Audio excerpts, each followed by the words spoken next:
So hello everyone, welcome back to my new video. Friends, आज का हमारा topic है अनुसूची और प्रश्नावली में अंतर। आज के हमारे इस वीडियो में हम अनुसूची और प्रश्नावली के बीच पाए जाने वाले अंतरों के विषय में जानेंगे। ये बहुत ही इंपॉर्टेंट वीडियो है, तो इसलिए वीडियो को पूरा एंड तक वॉच करिएगा, बिल्कुल भी स्किप मत करिएगा। फ्रेंड्स, वीडियो अगर पसंद आए तो वीडियो को लाइक और ज़्यादा से ज़्यादा लोगों के साथ शेयर ज़रूर करिएगा, जिससे कि ये वीडियो ज़्यादा से ज़्यादा लोगों तक पहुँच सके। फ्रेंड्स, चैनल बहुत ही ज़्यादा माइनस में जा रहा है, चैनल को आप सभी के सपोर्ट की बहुत ही ज़्यादा ज़रूरत है, तो प्लीज़ आप सभी से रिक्वेस्ट है कि चैनल को सपोर्ट करिए। सपोर्ट करने के लिए चैनल को सब्सक्राइब करके बेल आइकन को ऑल प्लेट ज़रूर कर दीजिएगा, जिससे कि आपको मेरी लेटेस्ट वीडियोस की अपडेट्स मिल सके, क्योंकि इस चैनल पर आपको इस तरह की इन्फॉर्मेटिव वीडियोस रेगुलर मिलती रहती हैं। तो फ्रेंड्स, चलिए बिना किसी देरी के बढ़ते हैं वीडियो की ओर और जानते हैं अनुसूची और प्रश्नावली के बीच पाए जाने वाले अंतरों के विषय में। फ्रेंड्स, प्रीवियस वीडियोस में हमने अनुसूची और प्रश्नावली के विषय में जाना था, जिसमें हमने ये जाना था कि अनुसूची और प्रश्नावली को क्या कहते हैं, इसकी परिभाषा क्या है और इनमें कौन से गुण या फिर विशेषताएं पाई जाती हैं या फिर इनमें कौन कौन से दोष हैं। आज के हमारे इस वीडियो में हम अनुसूची और प्रश्नावली के बीच पाए जाने वाले अंतर के विषय में जानेंगे।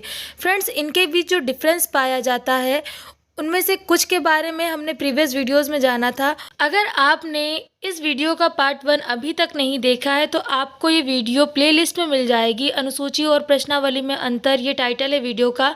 अगर आपने अभी तक नहीं देखा है तो एक बार ज़रूर देखें। फ्रेंड्स, प्रीवियस वीडियोस में हमने ये जाना कि अनुसूची और प्रश्नावली दोनों लगभग एक ही चीज़ के लिए यूज़ की जाती हैं, सूचनाओं को इकट्ठा करने के लिए।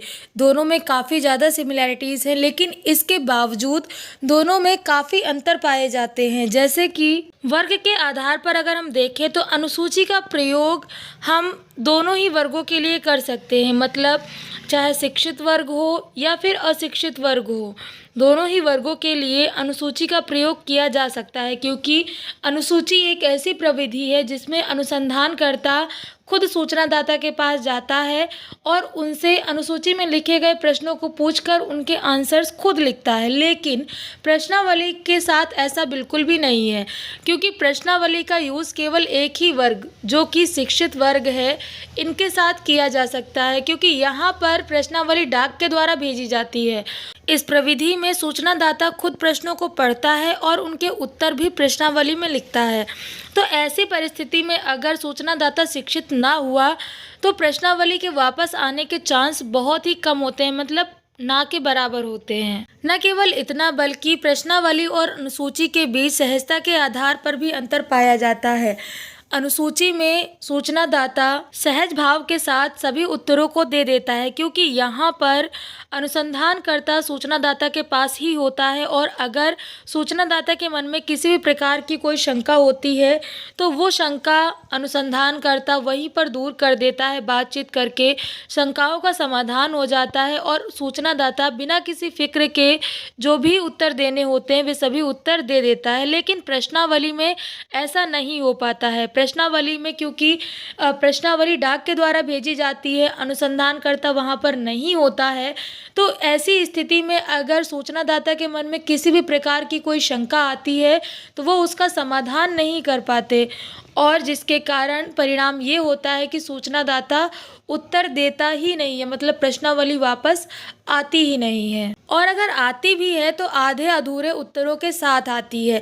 इस बात को हम कुछ इस तरीके से समझ सकते हैं। मान लीजिए आपसे किसी भी व्यक्ति ने आपके बारे में कुछ इन्फॉर्मेशन मांगी, ठीक है। अगर आप उस व्यक्ति को जानते होंगे, उनके बारे में आप कुछ भी जानते हो, उनको जानते पहचानते हो, तो आप उनको ईज़िली सभी इन्फॉर्मेशंस दे देंगे। लेकिन अगर कोई अजनबी इंसान आपके बारे में आपसे कुछ भी जानकारी मांगे तो क्या आप उसे अपने बारे में कुछ भी बताना चाहेंगे? नहीं बताना चाहेंगे। तो ठीक वैसे ही यहाँ पर भी होता है। प्रश्नावली जब एक अजनबी इंसान के ज़रिए डाक के द्वारा भेजी जाती है तो ऐसी परिस्थिति में सूचनादाता के मन में कई शंकाएँ आती हैं, और उन शंकाओं का समाधान अगर नहीं हो पाता है तो सूचनादाता उन प्रश्नों के उत्तर भी नहीं देता है। इसलिए इस बात की पॉसिबिलिटीज़ यहाँ पर बहुत ज़्यादा बढ़ जाती हैं कि प्रश्नावली वापस ही ना आए, और अगर आती भी है तो सूचनादाता उन्हीं उत्तरों को देता है जिन उत्तरों को देने में उसे किसी भी प्रकार की कोई असहजता नहीं होती है। लेकिन अनुसूची में ऐसा बिल्कुल भी नहीं हो पाता, क्योंकि अनुसूची में अनुसंधानकर्ता वहीं पर रहता है, उनसे मिलकर सूचनाओं को प्राप्त करता है। तो अगर उस टाइम पीरियड में सूचनादाता के मन में किसी भी प्रकार का कोई क्वेश्चन किसी भी चीज़ को लेकर आता भी है, तो दोनों बातचीत करके वहीं पर समझ लेते हैं, शंकाओं का समाधान हो जाता है और सूचनादाता सहज भाव के साथ सभी उत्तरों को दे देता है।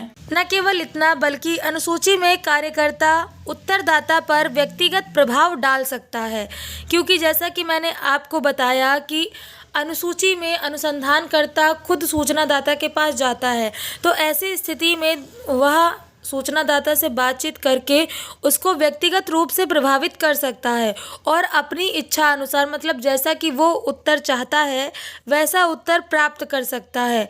इस प्रकार उत्तर देने में उत्तरदाता बिल्कुल भी स्वतंत्र नहीं होता है, मतलब वो अपने हिसाब से उत्तर नहीं दे पाता है।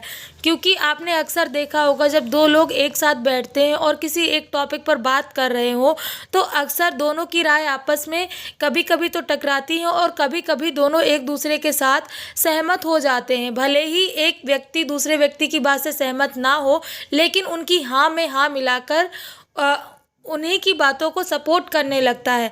तो ठीक वैसा ही यहाँ पर भी हो जाता है कि सूचनादाता भले ही अनुसंधानकर्ता की बात से सहमत ना हो, लेकिन कई बार वो उनसे इतना ज़्यादा प्रभावित हो जाता है कि वो उनकी हाँ में हाँ मिलाकर उनके हिसाब से, मतलब जो उनके मन में राय होती है किसी भी चीज़ को लेकर, उसी राय में एग्री हो जाता है। ऐसी परिस्थिति में उनकी अपनी जो राय होती है, मतलब वे अपने हिसाब से उन उत्तरों को नहीं दे पाते हैं। लेकिन प्रश्नावली में ऐसा नहीं होता है। इसके विपरीत प्रश्नावली में, क्योंकि उत्तरदाता और अनुसंधानकर्ता दोनों एक दूसरे से मिलते नहीं है, तो ऐसे में दोनों पर एक दूसरे का प्रभाव ही नहीं पड़ता है। तो इसलिए उत्तरदाता के मन में किसी भी टॉपिक को लेकर जो भी राय होती है, मतलब किसी भी प्रश्न को पढ़कर उसके माइंड में जो कुछ भी आता है, वो वही सब चीज़ें उत्तर में लिखता है। यहाँ पर वो अपने हिसाब से उत्तर देने के लिए पूरी तरह से स्वतंत्र होता है। न केवल इतना, बल्कि इनके बीच पाया जाने वाला एक अंतर यह भी है कि अनुसूची में क्योंकि अनुसंधानकर्ता सूचनादाता के साथ ही होता है, उनसे मिलकर सूचनाओं को प्राप्त करता है, तो ऐसी स्थिति में सूचनादाता से जो भी सूचनाएं मिल रही हैं, जो भी जानकारियां मिल रही हैं, अनुसंधानकर्ता उनका अवलोकन भी वहाँ पर कर सकता है। मतलब ये चीज़ देख सकता है कि वो जो जानकारियाँ दे रहा है वो सही दे रहा है या गलत दे रहा है। लेकिन क्योंकि प्रश्नावली डाक के द्वारा भेजी जाती है, तो इसलिए यहाँ पर जो जानकारियाँ प्राप्त होती हैं वो प्रमाणिक हैं, मतलब वो सही जानकारियाँ हैं या नहीं है, अनुसंधानकर्ता इस बात का पता नहीं लगा सकता है। तो इसलिए अनुसूची के द्वारा जो भी तथ्य मिलते हैं वो प्रमाणित तथ्य होते हैं। लेकिन जो सूचनाएं प्रश्नावली के ज़रिए प्राप्त होती हैं वो प्रमाणित है, मतलब सही है या नहीं है, इस बात का कहना मुश्किल होता है। न केवल इतना, बल्कि इनके बीच पाया जाने वाला एक अंतर यह भी है कि अनुसूची में संशोधनशीलता का गुण पाया जाता है, जबकि प्रश्नावली में ये गुण बिल्कुल भी नहीं पाया जाता है। क्योंकि प्रश्नावली डाक के द्वारा भेजी जाती है, वहाँ पर अनुसंधानकर्ता खुद उपस्थित नहीं होता। उसने एक बार जो भी प्रश्नावली तैयार करके सूचनादाता के पास भेज दी, सूचनादाता के पास वही प्रश्नावली जाएगी, वो उसे दोबारा ठीक नहीं कर सकता है। ऐसे में अगर उससे कोई भी इम्पोर्टेंट क्वेश्चन टॉपिक से रिलेटेड छूट गया है तो वो उसे उसमें नहीं लिख पाएगा। लेकिन अनुसूची में अनुसंधानकर्ता को ये सुविधा प्राप्त होती है, वो जब भी चाहे तब उसमें संशोधन कर सकता है। फिर चाहे उसको अपनी अनुसूची में कोई नया प्रश्न जोड़ना हो, मतलब कोई ऐसा प्रश्न जो कि इम्पोर्टेंट था लेकिन वो उस टाइम पर लिखना भूल गया, तो वो उसे भी बाद में ऐड कर सकता है। इसके अलावा अगर उससे लिखने में कहीं पर भी कोई गड़बड़ी हो गई है, उसने कुछ गलत लिख दिया है, तो वो उसका भी सुधार उसी समय कर सकता है जब वह सूचनादाता से जानकारियां इकट्ठा कर रहा है। तो फ्रेंड्स, ये थी जानकारी अनुसूची और प्रश्नावली के बीच पाए जाने वाले अंतरों के विषय में। आई होप आपको वीडियो में दी गई जानकारी पसंद आई होगी। वीडियो में दी गई जानकारी कैसी लगी कमेंट करके ज़रूर बताएं। फ्रेंड्स, नेक्स्ट वीडियो में हम इंटरव्यू के बारे में जानेंगे, जो कि इसी से रिलेटेड बहुत ही इंपॉर्टेंट टॉपिक है, क्योंकि अक्सर इससे रिलेटेड क्वेश्चन सोशियोलॉजी के क्वेश्चन पेपर में पूछा जाता है। तो इसलिए वीडियो बहुत ही ज़्यादा इंपॉर्टेंट है, इसे देखना बिल्कुल भी मत भूलिएगा। फ्रेंड्स, आप सभी से एक रिक्वेस्ट करना चाहूँगी कि प्लीज़ चैनल को सपोर्ट करिए, बिकॉज चैनल बहुत ही ज़्यादा माइनस में जा रहा है। इसे आप सभी के सपोर्ट की बहुत ज़्यादा ज़रूरत है। चैनल को सपोर्ट करने के लिए वीडियो को लाइक और ज़्यादा से ज़्यादा लोगों के साथ शेयर करें। चैनल को सब्सक्राइब करके बेल आइकन को ऑल प्लेट जरूर कर दें, जिससे कि आपको मेरी लेटेस्ट वीडियोज़ की अपडेट्स मिल सके, क्योंकि फ्रेंड्स इस चैनल पर आपको इस तरह की इन्फॉर्मेटिव वीडियोज़ रेगुलर मिलती रहती हैं। तो फ्रेंड्स, आज की वीडियो में बस इतना ही। मिलते हैं नेक्स्ट वीडियो में एक नए टॉपिक के साथ।